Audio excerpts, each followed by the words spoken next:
حضرت محمد صلی اللہ علیہ وسلم کا بچپن اور ایک شیر کا واقعہ بحوالہ ابن اسحاق سیرت النبی اور ابن ہشام سیرت ابن ہشام۔ بسم اللہ الرحمن الرحیم۔ جب اللہ کے پیارے نبی حضرت محمد مصطفیٰ صلی اللہ علیہ وآلہ وسلم کی عمر مبارک صرف 9 سال کی تھی، انہی دنوں مکہ کی سرزمین پر ایک سخت زمانہ آیا۔ بارش کا سلسلہ رکا ہوا تھا، آسمان صاف رہتا مگر بادل نظر نہیں آتے تھے، کھیت کھلیان سوکھ کر زمین میں پیلے پڑ گئے تھے، کنویں اور چشمے خشک ہو چکے تھے، لوگ دور دور سے پانی ڈھونڈ کر لاتے مگر وہ بھی ختم ہوتا جا رہا تھا۔ جب یہ قحط لمبا ہو گیا تو قریش کے سرداروں نے ایک دوسرے سے کہا کہ اب ہمیں مل کر کوئی فیصلہ کرنا ہوگا، اگر ایسا ہی رہا تو نہ ہمارے گھر بچیں گے، نہ ہماری اولاد اور نہ ہی ہمارے مویشی۔ چنانچہ مکہ کے بڑے بڑے لوگ ایک جگہ جمع ہوئے، سب نے مشورہ کیا اور پرانے رواج کے مطابق عدم بڑھانے کا ارادہ کیا۔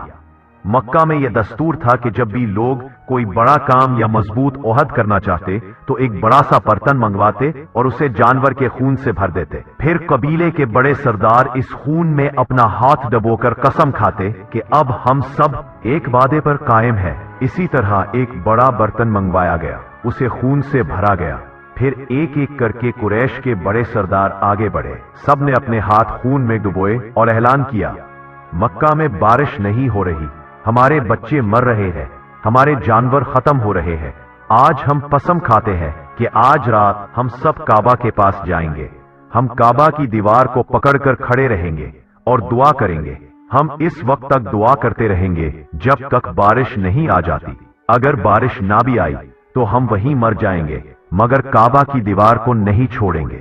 یوں یہ فیصلہ ہو گیا کہ رات کے وقت آدھی رات کو قریش کے سب لوگ جمع ہوں گے۔ جب آدھی رات کا وقت قریب آیا، وہیں بڑے بڑے لوگ جنہوں نے خون میں ہاتھ ڈبو کر قسم کھائی تھی آہستہ آہستہ اپنے گھروں سے نکلنے لگے، سب کا رخ ایک ہی طرف تھا، خانہ کعبہ کی جانب۔ ان لوگوں میں اللہ کے پیارے نبی حضرت محمد مصطفیٰ صلی اللہ علیہ وآلہ وسلم کے چچا ابو طالب بھی شامل تھے۔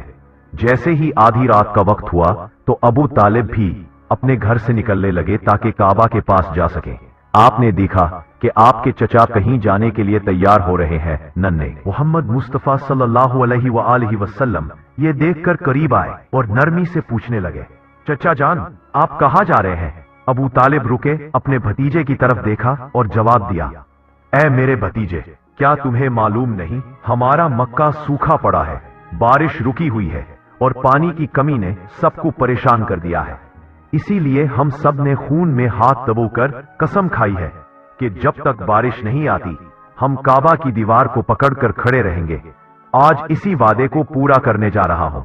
یہ سن کر اللہ کے پیارے نبی حضرت محمد مصطفیٰ صلی اللہ علیہ وآلہ وسلم نے اپنے چچا ابو طالب کی طرف دیکھا اور نرمی سے کہا، چچا جان آپ مجھے بھی اپنے ساتھ لے چلے۔ ابو طالب نے فوراً جواب دیا، نہیں بیٹے، وہاں مکہ کے بڑے بڑے لوگ جمع ہوں گے، یہ سب قریش کے سردار ہیں، اگر میں ایک بچے کو ساتھ لے کر گیا تو لوگ مجھے کیا کہیں گے؟ مگر ننھے محمد مصطفیٰ صلی اللہ علیہ وآلہ وسلم نے پھر اصرار کیا۔ ابو طالب اپنے بھتیجے سے بے پناہ محبت کرتے تھے، بھتیجے کی یہ ضد دیکھ کر ان کا دل نہ مان سکا، آخرکار انہوں نے کہا، ٹھیک ہے آؤ میرے ساتھ چلتے ہیں۔ یوں ابو طالب نے اپنے ننھے بھتیجے حضرت محمد مصطفیٰ صلی اللہ علیہ وآلہ وسلم کا ہاتھ تھاما اور انہیں ساتھ لے کر روانہ ہو گئے۔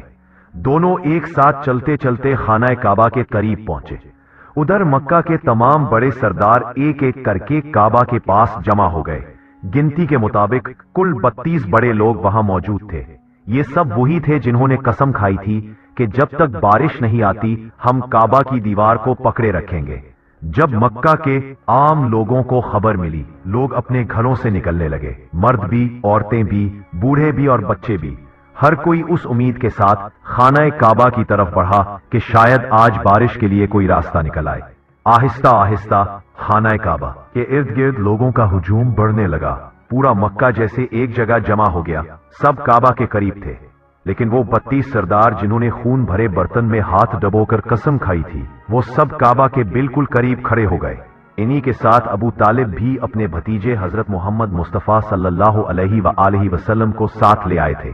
جب ان لوگوں کی نظر ایک بچے پر پڑی تو وہ سب حیران رہ گئے، فوراً ایک دوسرے کی طرف دیکھنے لگے اور ابو طالب پر نگاہیں گاڑ دی،